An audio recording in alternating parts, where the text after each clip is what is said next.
Dr. Amara, a young African pediatrician working in Korea, met a little girl who would unknowingly change her life.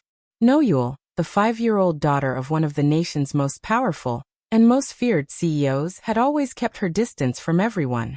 No nurse, no nanny, no doctor had ever been able to get close to her, until Amara walked into the room. The moment No-eul's wide, curious eyes met Dr. Amara's warm, gentle gaze, something in the child softened. She reached for Amara with a trust she had never given anyone else. From that day, she would accept food only from her, respond only to her voice, and cling to her with innocent affection. It wasn't medicine that soothed No-eul. It was Amara's presence, her kindness, the calmness she carried like a gift. Even the CEO, a man known to intimidate entire boardrooms, watched in astonishment as his guarded little girl bloomed in the doctor's care. When No-eul was discharged from the hospital, she refused to eat and cried only for Amara. Helpless and worried, her father took her back to the hospital.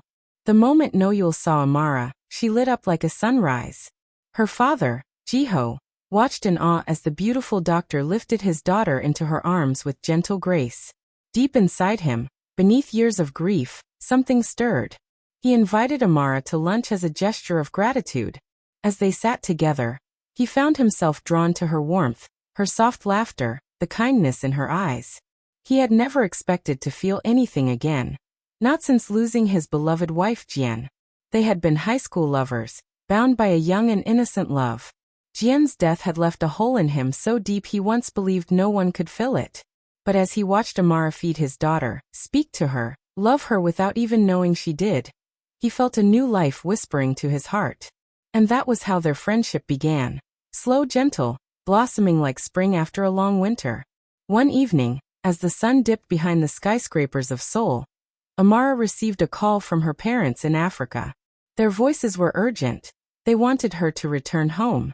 Tradition demanded it, they said. She was the first daughter of her lineage, the princess of her people, and she was destined to marry Prince Obi, the man she had been betrothed to since childhood. But her heart had already chosen. It had found a home in Jiho. Still, the news of her mother's illness worried her. Jiho encouraged her to go. With a heavy heart, she took a month's leave. She said tearful goodbyes to Jiho and No-eul, who clung to her like a little angel refusing to let go. Then she boarded the plane home. Returning to her village felt like stepping into a dream. Into memories of rain on dry sand, evenings under the old storytelling tree, and the laughter of siblings long grown. Yet when she reached home, she discovered the truth. Her mother was not sick. They had deceived her, desperate for her to fulfill the ancient marriage pact. Amara's heart broke. She wanted to choose her own destiny, her own love. The families arranged a meeting between Amara and Prince Obi. Neither of them felt excitement or anticipation. But as soon as Amara noticed the prince's lingering glances toward her cousin Ola, she understood everything. When she gently confessed her love for a man in Korea, the prince exhaled with visible relief. He, too, had given his heart to someone else. He admitted shyly that he cared deeply for Ola. Amara felt joy bloom inside her. Fate had not bound them in love. They were meant only to untangle each other from tradition's chains. From then on, she brought Ola with her whenever the prince visited. The prince's eyes always brightened when she entered. Soon he confessed his feelings to her, and Ola, who had been secretly drawn to him, welcomed his affection with an open heart. But there remained one final challenge: convincing their families. Time was slipping away.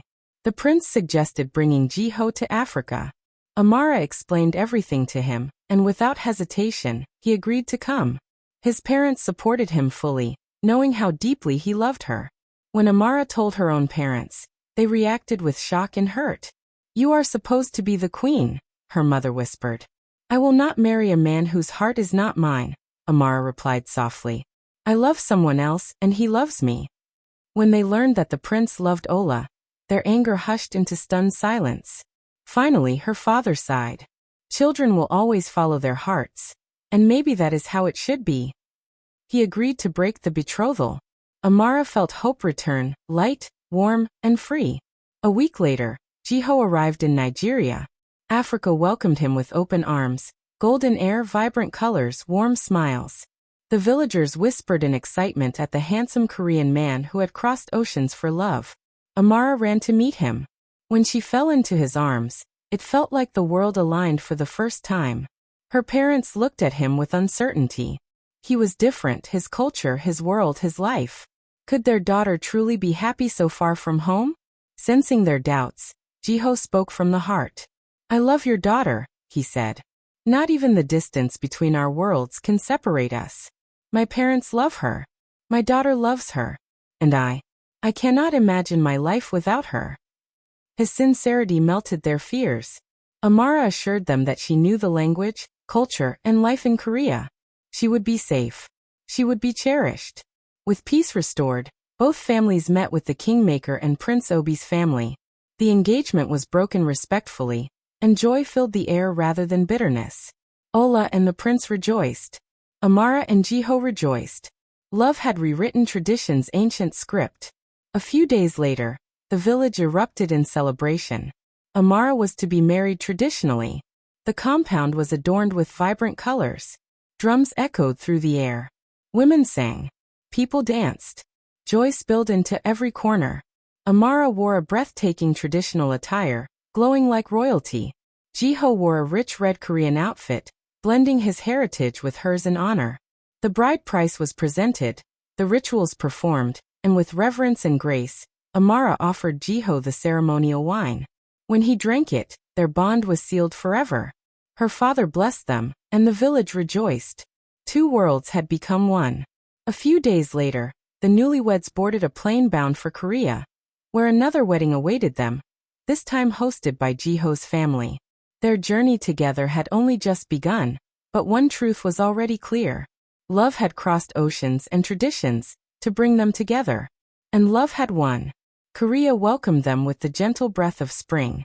Cherry blossoms floated through the air like soft pink snow, gathering at their feet as Jiho and Amara stepped out of the airport hand in hand. No-eul ran toward them, her tiny feet pattering across the polished floor before she leapt into Amara's arms.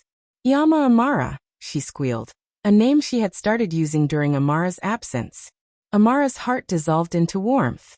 She held the little girl tightly, inhaling the familiar scent of baby soap and sunshine. Jiho watched them, his chest swelling with the kind of happiness he once believed he had lost forever. Jiho's parents welcomed them at the mansion. Amara had been nervous, but her fears disappeared when Jiho's mother wrapped her in a warm embrace. "You have returned to us," she said softly. "Welcome home, my daughter." Jiho's father bowed respectfully. "Our family is whole again." Amara held back tears. She was used to traditions, but this was acceptance freely given. For days, the house buzzed with gentle excitement. Tailors came and went, musicians rehearsed soft melodies, and No-eul followed Amara everywhere, insisting on helping with everything, even if it meant tripping over ribbons and scattering flower petals. Jiho's mother gifted Amara a beautiful hanbok of ivory silk embroidered with blooming magnolias. When Amara put it on, even the tailors gasped. Jiho saw her standing before the mirror, the lantern light brushing her skin like a kiss. "You are," he swallowed. "You're breathtaking." She stepped closer, fingers brushing his jaw. "So are you," she whispered. Their foreheads touched, breaths mingling in a quiet promise. The wedding was held in a traditional courtyard framed by blossoming cherry trees. Guests arrived dressed in vibrant hanbok, the air filled with scents of spring and sweet rice cakes. The sound of gaegeum strings drifted like silk through the breeze. Amara was led in by Jiho's mother and two aunties. Jiho stood waiting, dressed in a deep blue hanbok with golden embroidery that shimmered beneath the sun. No-eul, wearing a tiny pink hanbok and holding a basket of flower petals, proudly walked in front of Amara. Everyone paused at the sight. Jiho whispered as she approached, "You look like the beginning of every beautiful thing." Amara's heart fluttered. They knelt opposite each other for the paybeak, a symbol of unity, respect, and eternal promise. Amara's hands trembled slightly as she lifted a cup of rice wine to Jiho. He held her gaze steady, full of truth. When she offered it, he drank it in one slow, reverent motion. Then Jiho's turn came. He raised the cup to her lips. Amara drank, sealing their vow. The elders clapped softly, their smiles warm. Next, Jiho's parents placed dates and chestnuts into a silk cloth, symbols of children and a growing home. When it was thrown into Amara's skirt, it landed perfectly. Jiho beamed. Seems the ancestors approve, he teased. Amara laughed, with a warm cheeks. It must be your charm. As evening approached, lanterns were lit across the courtyard. Hundreds of them, glowing gold and red. Their light reflected in Amara's eyes like tiny stars. Soft music began. Jiho reached for her hand. May I have this moment? He asked gently. She nodded. They danced beneath the drifting petals, beneath the watchful lanterns, beneath a sky turning dusky purple. No-eul clapped happily before being scooped into the arms of Jiho's mother. Alone in the center of the courtyard, Amara rested her head on Jiho's chest, feeling the steady beat of his heart. Her home. You crossed oceans for me, she whispered. I would cross them 1,000 times, he replied, brushing his thumb across her cheek. Because my heart has always been waiting for you. Amara lifted her face, eyes glistening. And mine for you. Jiho cupped her face gently. Under a sky filled with lanterns and cherry blossom petals, he kissed her slow, tender, full of promise. The guests applauded softly, but the world seemed to shrink to just the two of them. 2 hearts. 2 worlds. 1 love. Later that night, as they stood hand in hand watching the lanterns drift into the heavens, Amara whispered, So this is what it feels like when destiny chooses you. Jiho tightened his grip on her hand. No, my love. This is what it feels like when we choose destiny together. And under the lantern-lit sky, surrounded by family, warmth, and the sweetest beginnings, they stepped into the life they were always meant to share.